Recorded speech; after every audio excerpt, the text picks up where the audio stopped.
Sir, how long do you take?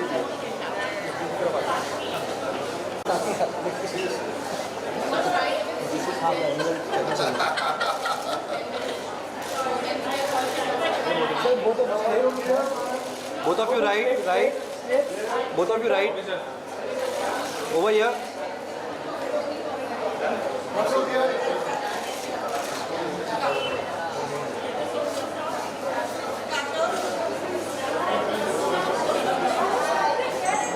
चलना आगे चलना.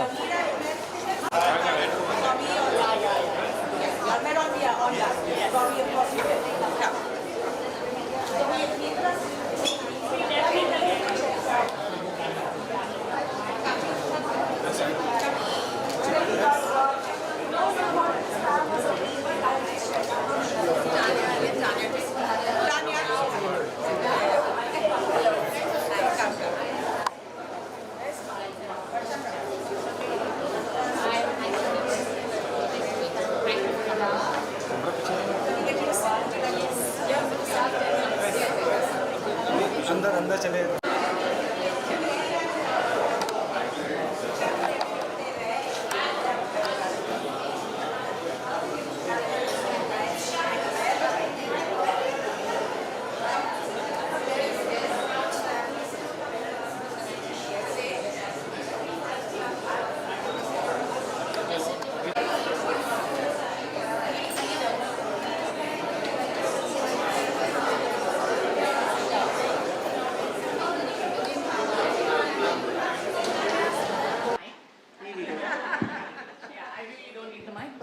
Pretend that I need that.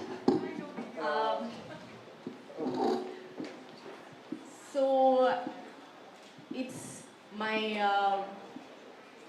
what do I say? My awareness of this particular topic started a long time back actually, because I had a hairstylist, and when I was about 18 years old, and she joined me when I was 18, and she was with me for about 10 years. And during that 10 years, she was amazing. She would, she was working with me 24/7, traveling, etc. And I came to know much later actually. She didn't really tell me for the first 2-3 years that she had a paraplegic child at home. And it was heartbreaking to watch her, because there was this mother who was constantly worried, constantly organizing, had to work, couldn't sit at home doing nothing for a long period of time, made me feel guilty if I didn't work for a little while. It was just watching her day in and day out. And that was really my first, in-depth, close-up view of how much it affects the entire family and society. Actually, the way society looks at them is what society does to them. And I think that's why when I heard about Gateway, I was so happy to hear about something like that coming up. And the topic that we're discussing today is actually, I think a wonderful and a very, very relevant topic to today, to and most especially to our society. I think the first thing that we want to teach our children is compassion.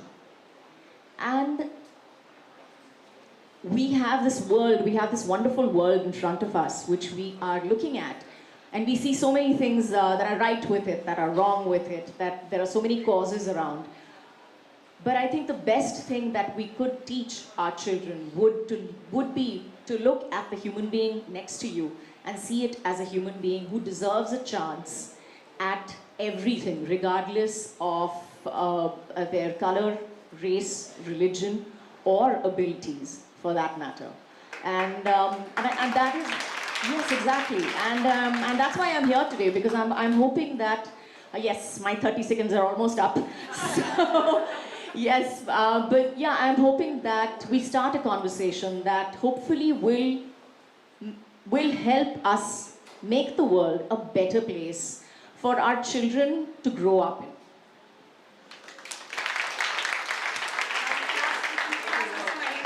Now can you hear us, Mr. Mahesh? Can you hear us, Mahesh? Okay, Mr. Mahesh. Finally. So now let's tell us in not more than 30 seconds why you feel passionate about being an ally to people with disabilities or special abilities as they call it, in my opinion. Well, I mean, there's more than one reason, but very briefly, because I'm passionate about. I can't hear you. I think there's some problem. Mute it all. Oh, God.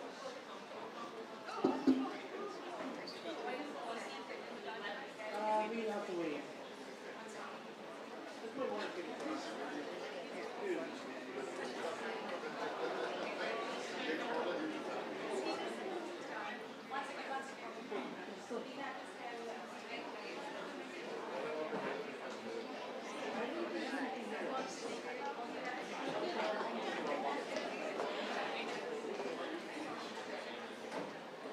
Sorry for the technical difficulties.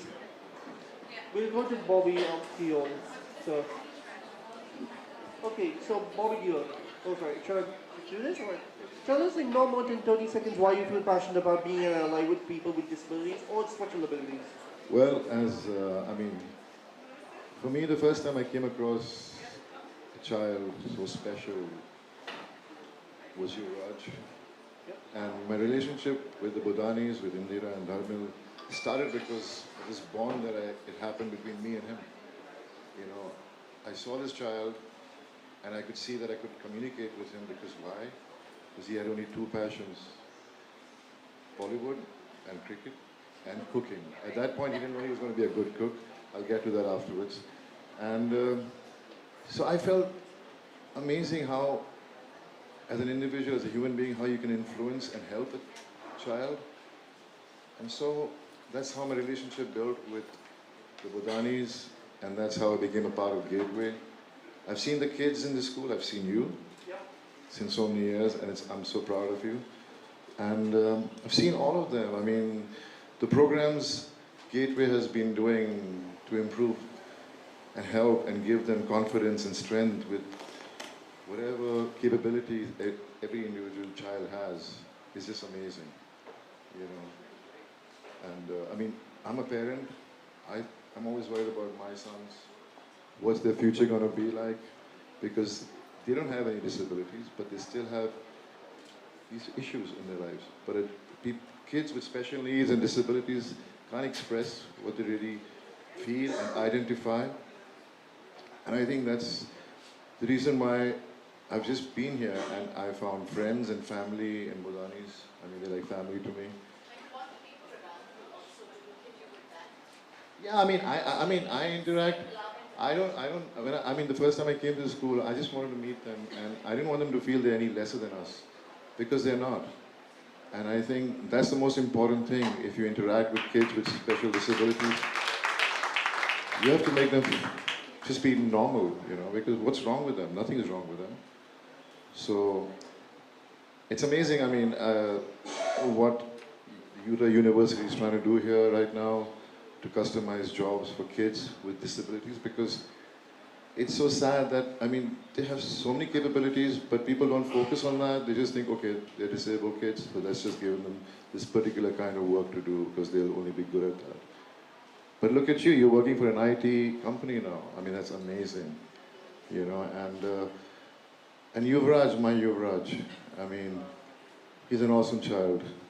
I mean, he's such an amazing cook. I remember once I had this special occasion and he baked cookies for me, and I'm not just saying it, but his talent for cooking is amazing. Those cookies were like out of the world.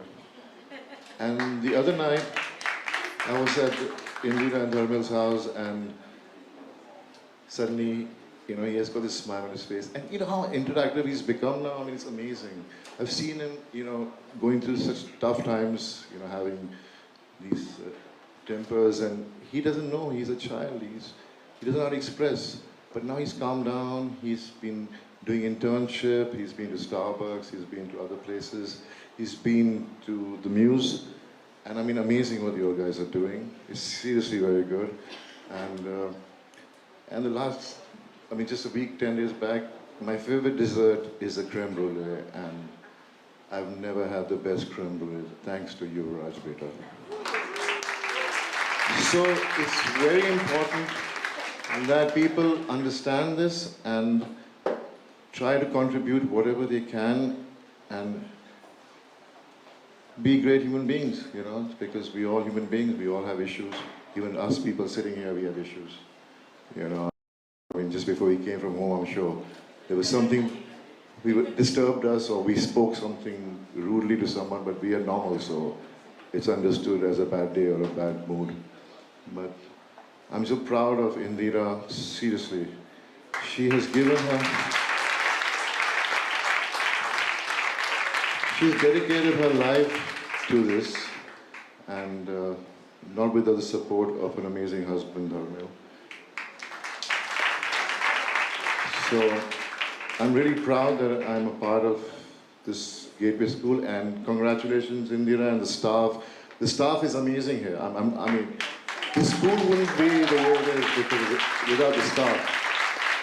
So congratulations for celebrating 10 years. That was a few months ago, and it's just amazing. It started with 22 kids, and now there are more than 100 kids, and it's just wow. It has been recognized as one of the best schools in the world, and that's the reason why the Utah University wants to join hands with them and giving pies, trying, you know, they're part of that, and you know, it's so important, you know, because they have to recognize and they want to come. I mean, everybody wants to do good, but people don't. They start these institutes, they start these schools, but they do not personally give them the energy and the time to it. They think they're doing a good cause, but are they really looking into how it's been taken care of, how it's been worked, what programs, what are they trying to do with the kids? In this school, every kid is personally attended to and looked into as to what they are capable of, and try to train them as to how they can face the world, you know, and give them that confidence.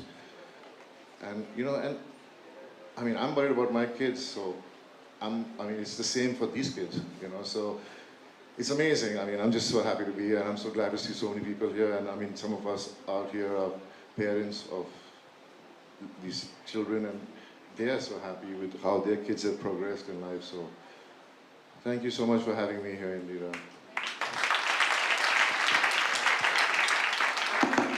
Okay, next up is Tim. Tim, okay. Next up, Tim, sir. Tell us in not more than 30 seconds why you feel. Myself as an ally from an equity and inclusion perspective. I've been working in this field for 30 years supporting people with disabilities and thinking about how we include people with disabilities. And I still see people being segregated and isolated simply because of their disability and the stereotypes about disability. And we haven't fully supported the full range of opportunities for people with disabilities in their community, in employment, in residential areas. And so I really view my role as an ally to people with disabilities just to promote the idea of equity and inclusion for people with disabilities. Okay, Trisha, your turn. Tell us in not more than 30 seconds why you feel passionate about an ally with people with disabilities or / special abilities. Thank you. So my passion really comes from, I'm a family member. So I have an aunt and a cousin with varying disabilities. So just kind of growing up in my family, it was something that I was comfortable around.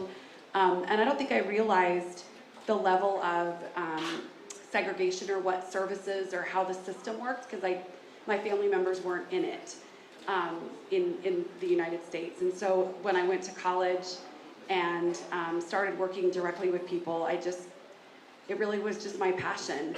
And employment is really that thing that it's an equalizer, right? We typically ask people what they do for a living, and so just wanting people to have that same opportunity to be proud of what they do every day and the joy that I get from work, wanting to help people be able to experience that for themselves is really where my passion comes from. So thanks for having me. Very good. That is working out. Okay, Mr. Sadesh, tell us in not more than 30 seconds why you feel passionate about being an ally to people with disabilities / special abilities. Warm good evening to everyone. So I am firm believer of having everyone with equal opportunity for employment per se, or for to live in society normal society as we all are there. So to avoid something which makes them different and take out that stigma out of normal and not normal individual, we ensure that everyone who joins us for training, we ensure that everyone who wants to work with us, maybe for understanding, maybe honing their skills, we take them and we train them accordingly. So that is what I would suggest.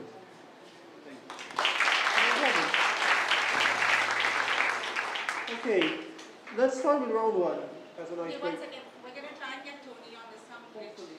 Yeah, so Hopefully. you want to just do it before? I agree. So agree. I agree. Hello. Yes.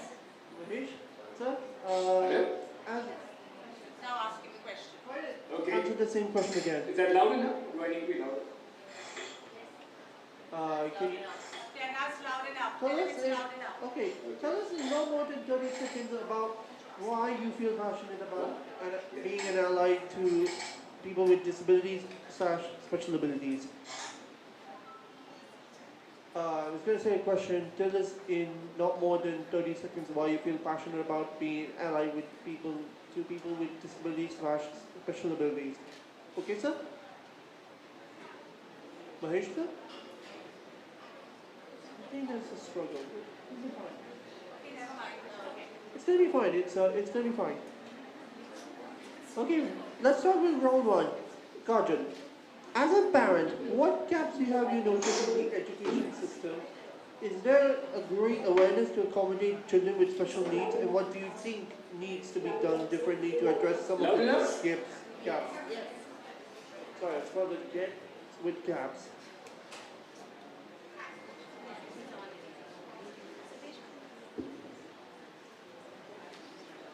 No, I think it's for Kajol. Yeah, it's for Kajol. It's for Kajol. Okay, so we'll get back to him. Maybe he can answer all the questions You can together. answer. So why don't you let them, yeah. Yeah. Sorry about it. Sorry about that, guys. Sorry for the delay. Oh, the education system is something that in India I'm supremely passionate about and sometimes very disappointed with also. Yeah, I have to say that. Because I feel that one of the major things that we have in our education system is the fact that we teach our children to mug everything. And everything is based, your grade, everything is based on the fact that can you recite like a parrot. Whether you get a 98% or a 50% is all relevant on how well you can write whatever is written in the textbook as is without actually putting your brain to use or without actually, understanding what you are actually writing. So yes, that is my major grouse with the educational system. But yes, I think there are lots of things that. So, yeah. Thank you for sharing. I'm not finished. Sorry. I'm on my soapbox. Don't stop me. I won't let you talk. Thank you. But yes, I think one of the things, like I said before, I think one of the major things that we teach our children, and like my son keeps asking me, he's like, Mom, you're sending me to school. Why do I have to go to school? And this is my basic answer to him, which I think the first time I said it to him, I think he had to go find a dictionary to understand exactly what I was saying.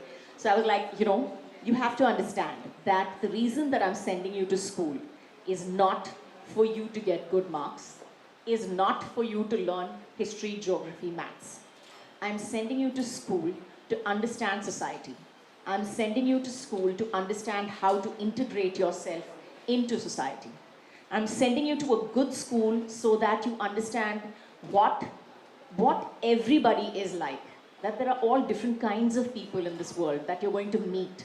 And school is the first step for every child to understand that. So yes, we had lots of topics. When I was a kid for about 2 years in the middle while I was studying, we had something called moral science, which I would look at it and I was like, why am I learning moral science? I mean, it was like reading Aesop's fables or something like that. And you're like, that was in 7th grade. I'm like, Please give me a break. But I think kids today somewhere down the line need something like that to be inculcated into the system. It cannot only be about history, geography, maths. We have to teach them about the world. We have to put programs into place in our schools and make them understand, as they say, people with disabilities as well should be integrated into our schools. And the children should be taught from a much younger age that this is normal.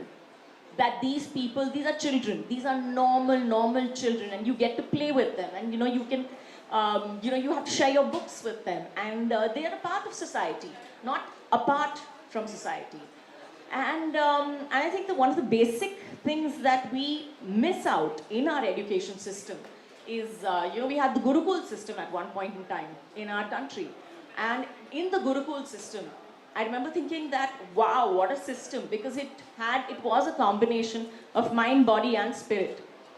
And in today's schools, I wish we could do something like that, where they could concentrate on the mind, body, and spirit, and children could be judged according to all these three parameters, and not just one parameter. So yes, now I'm done. Thank you, Ms. Kajol. Okay, next up, Bobby here. What has been your journey as your advisor to Gateway School Mumbai? What are moments that we have inspired you on the school journey, and why do you think institutions like Gateway are critical to enabling children with special needs realize their potential? I guess I've already said that earlier, but it's just that, I don't know anything about the education system. I was like, wow, Kajol, you know a lot. And it's amazing. I hated studying, okay? I didn't have any special skills because I used to wonder the same thing, why do I have to study every subject? And I think it goes the same for every child. I think Gateway is just amazing, the way they've approached this. You can't hear me? Okay. Okay. So, it's just amazing how Gateway has, what they've done with the kids in their school. They work personally with every child and improve their skill sets and try to identify what they're good at. And I think that's exactly what's required, even for normal kids. Because what is the point of educating yourself or grasping everything around you when eventually you don't need everything? General knowledge is something you get with mingling with the society and understanding society. And what's the most important thing is how do you survive in a society, because they have too many norms and rules and the way you behave in your life. I think every child should grow up to be independent, fearless of how the society thinks, and do exactly what they believe. And I think that's the most important thing every child should be taught.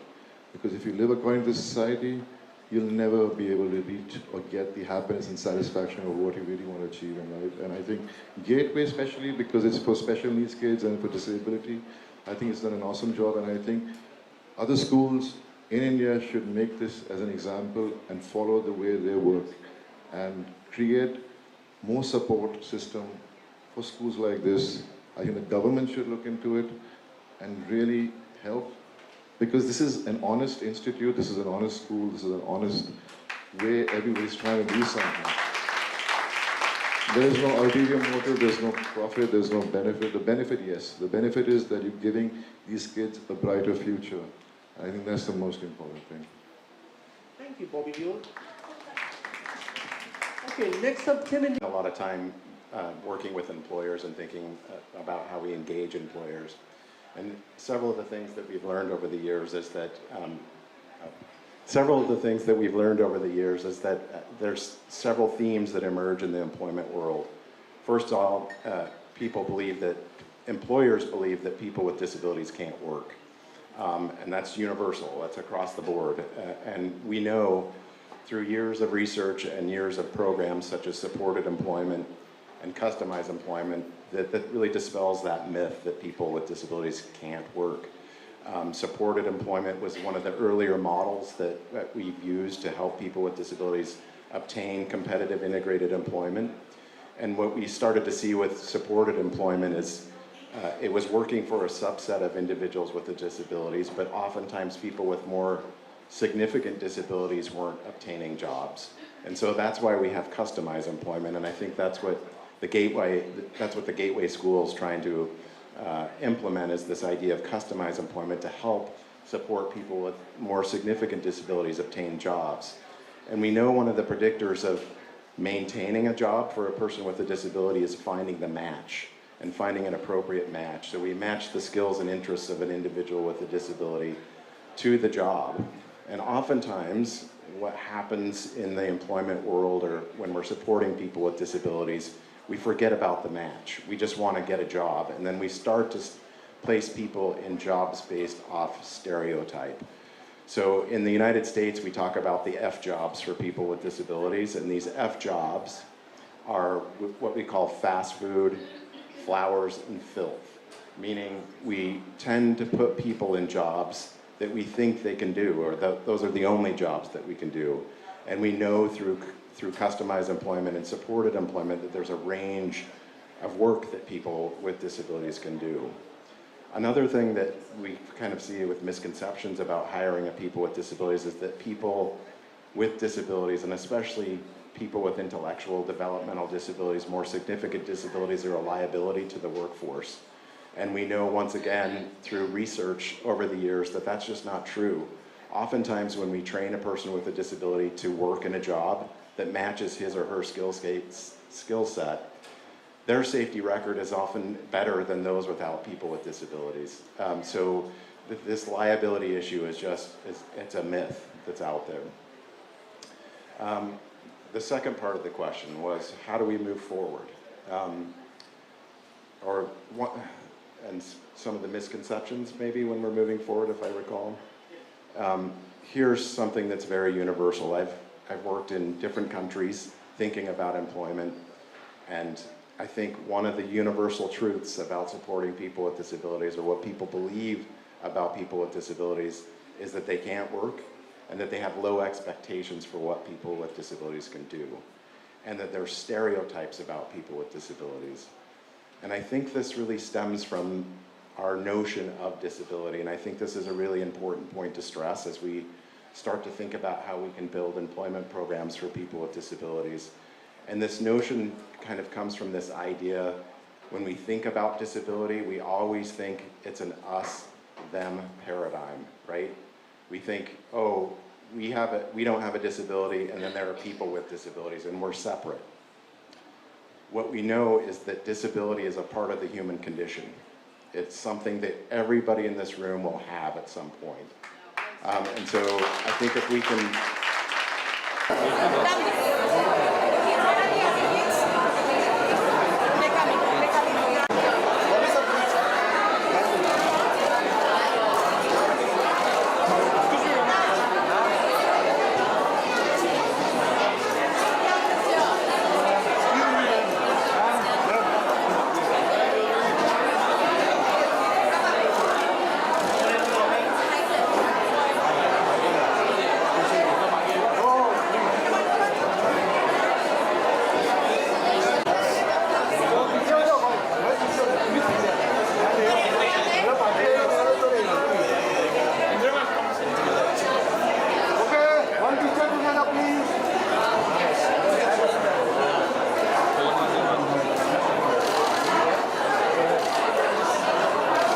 Please come closer, all of you. Please come closer.